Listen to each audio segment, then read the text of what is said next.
We've almost exhausted what we call, the fancy phrase, the drawdown authority that Congress authorized for Ukraine in a bipartisan spending bill last month. Basically, we're out of money.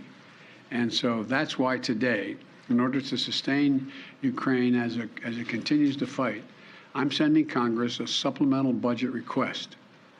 It's going to keep weapons and ammunition flowing without interruption to the brave Ukrainian fighters and continue delivering economic and humanitarian assistance to the Ukrainian people. This so-called supplemental funding addresses the needs of the Ukrainian military during the critical weeks and months ahead.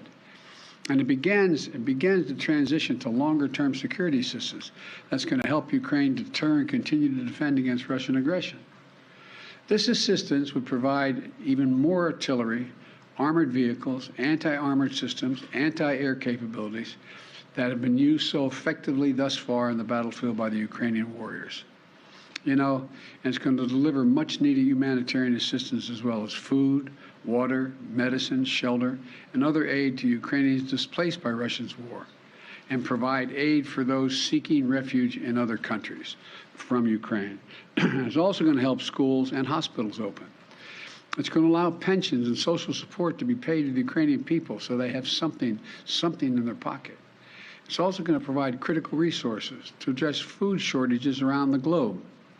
Ukraine was one of the world's largest agricultural producers. It typically grows 10% of all the wheat that's shipped around the world.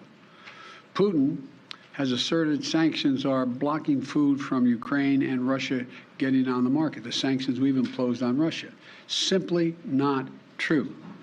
Putin's war, not sanctions, are impacting the harvest of food and disrupting the movement of that food by land and sea to nations around the globe that need it. This funding is going to help ease rising food prices at home as well and abroad caused by Russia's war in Ukraine. It's going to help support American farmers produce more crops like wheat and oilseed, which is good for rural America, good for the American consumer, and good for the world. And this supplemental request will use the Defense Production Act to expand domestic production and the reserve of critical materials like nickel and lithium that have been disrupted by Putin's war in Ukraine and that are necessary to make everything from defense systems to automobiles. And I hope Congress will move on this funding quickly. I believe they will.